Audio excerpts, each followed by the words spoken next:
Hi guys, welcome to my YouTube channel. It's me again. Today I want to teach you on the few hacks. I want to teach you how to survive in Nairobi. But first, we're going to start with the streets of Nairobi. Let me tell you a little story of how I almost got mugged in Nairobi. Yes, I almost got mugged. So I used to work in a local media station, so we used to come to work very early in the morning. So when you come in the morning at around, the show starts at 6 a.m, so you have to be earlier. So I used to come in at 6 and leave at around 1:30 or 2. So this day I was coming from work. So I was rushing to the bus station. I was rushing to where I can take my matatu to, in Nairobi we mostly use matatus to commute. So I was rushing to my matatu stage, to where we take our matatus. So this time I'm in downtown, I'm rushing, I'm carrying my handbag. You know how we carry our handbags? Yeah, the wider part is usually facing that side. Yes. So this day I was carrying my handbag. You know it's town, so you have to be careful. So you've really pressed it against you and you're walking. And then this one time, just strangers from nowhere, all of a sudden there was a crowd around me. Not really a crowd, but so many people around me. They are pushing against you, and all of a sudden the streets of the CBD are full of people. Not like there's chaos or anything. People are just walking to go to wherever they are going to do their business. So I didn't realize that something is wrong. So I'm walking and people are pushing against me. And then since I was tiny, I managed to get away from the crowd. So after I got away from the crowd, I look at my handbag and it is actually torn. It's like they used a razor blade to cut through my bag from end to end. You remember the white part is what faces you and the other side. So they cut it. So when I reached to a safer street, I looked at my handbag and it was cut and my things were almost falling off. So I held them with my hand. So it's a big cut. It's a very big cut, almost from this part of my hand to this. See, that's a big cut. And then I just held my belongings and walked to a more safer street close to where I was to board my matatu. You know what was really astonishing is I didn't even realize they were stealing from me. Like in my mind, I knew they use more brighter ways to steal from you. But at that point, I didn't realize that these were actually thugs. They were actually trying to steal from me. And my phone was there, my wallet was there, my money was there, my ID was there, and all my valuable things were there. That day, I almost got robbed in Nairobi CBD. So guys, if you're new in Nairobi, number one thing to do, if you see a crowd, try as much as possible to avoid that crowd. That is a total red flag. If you see a crowd, just avoid it.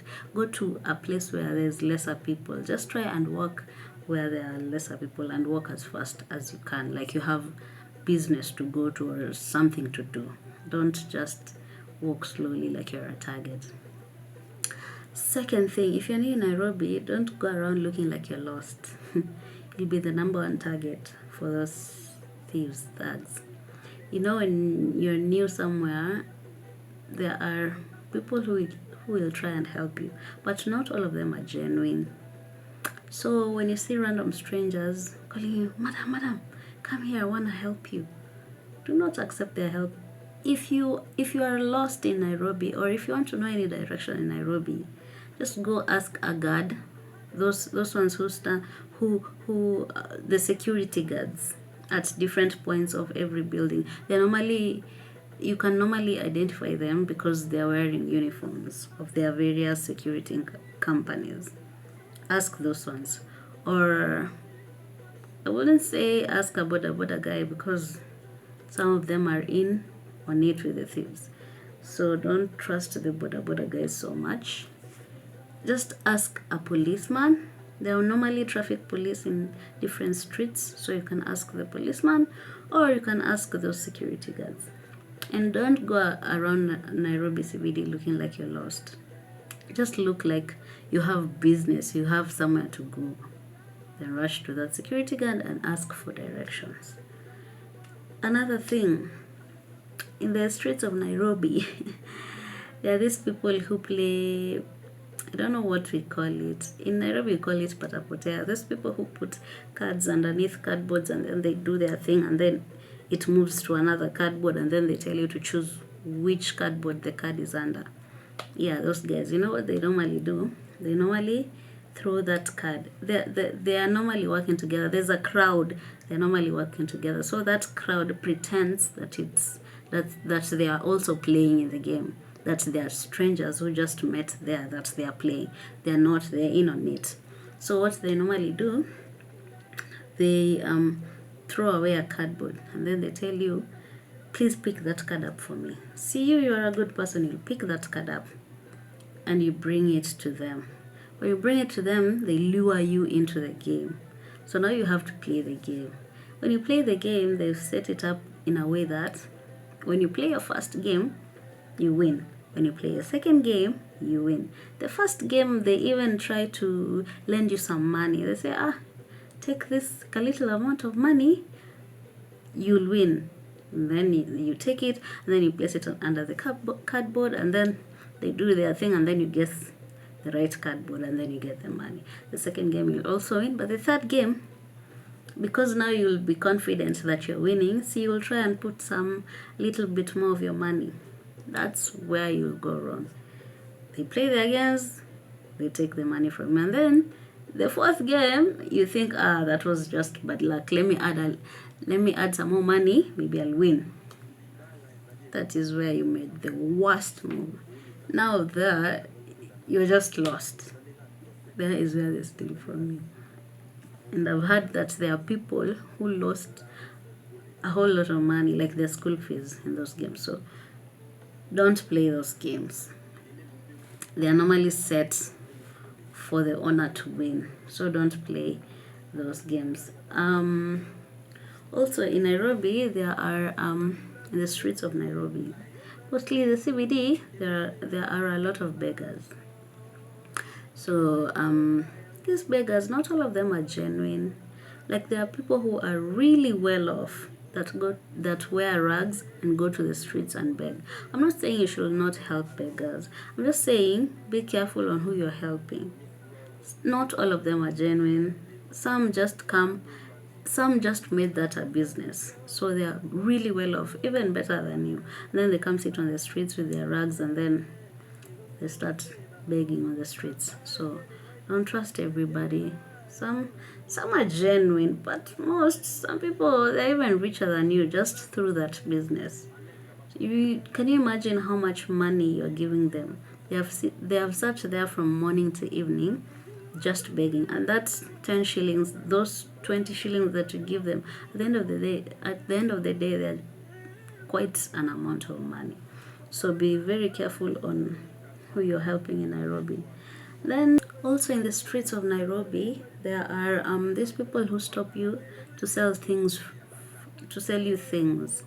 Not really the hawkers who have set their business at the side of the road and you can see what they're selling. Not those ones. There's this other type that comes with probably phones.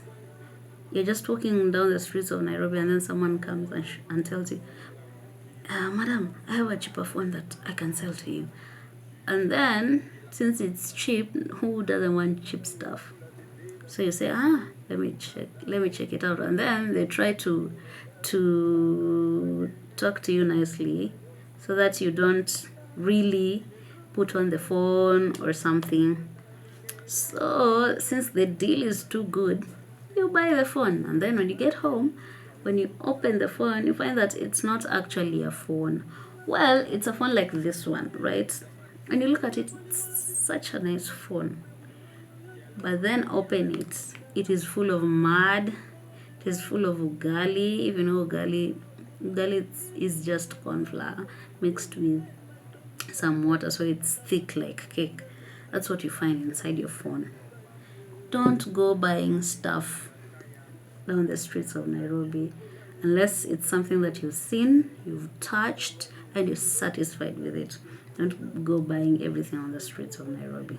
Also, in the streets of Nairobi, when you're boarding a matatu, when you're seated at the window side, just make sure the window is closed. Make sure the window is closed, because that is where you're going to lose your belongings. Like, you're coming from where you're coming from and you're inside a matatu, you're either going to work or you're coming from work. No, you want to check your phone because you're bored, right? So you remove your phone, you want to check your phone, but the window is open. You are seriously targeting all types of thieves near you.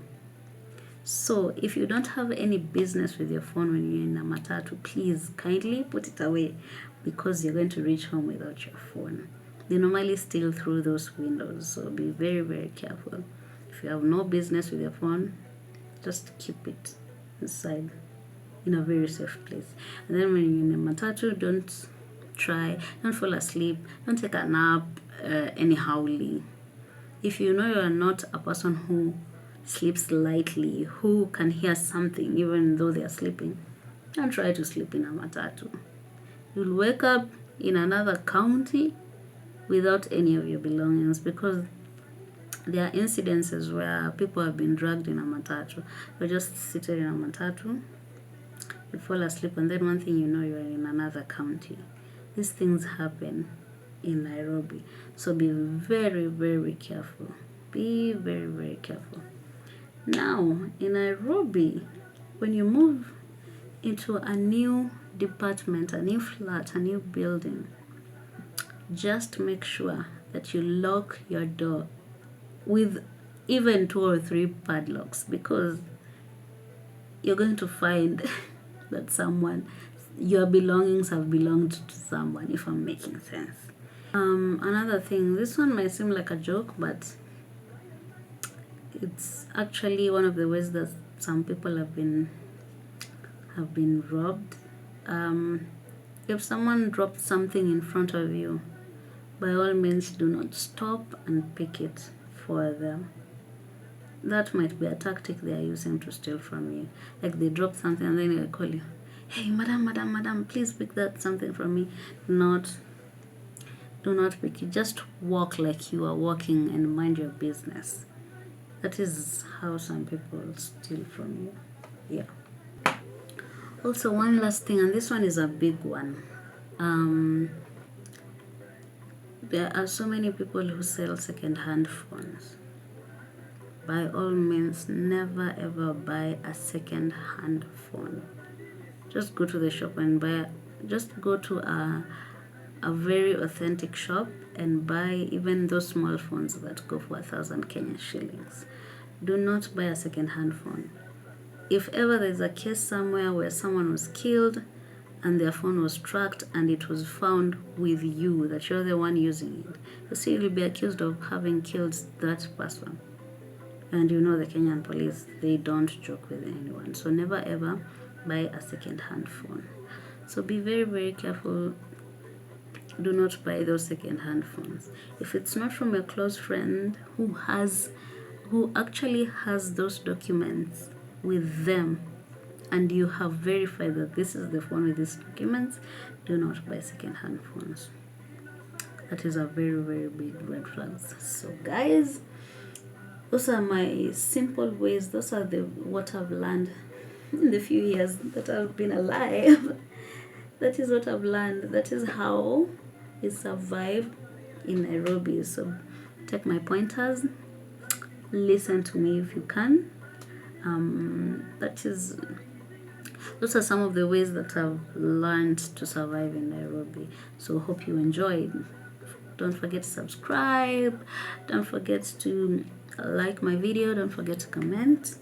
And I'm hoping to enlighten you in my next video. Until then, bye.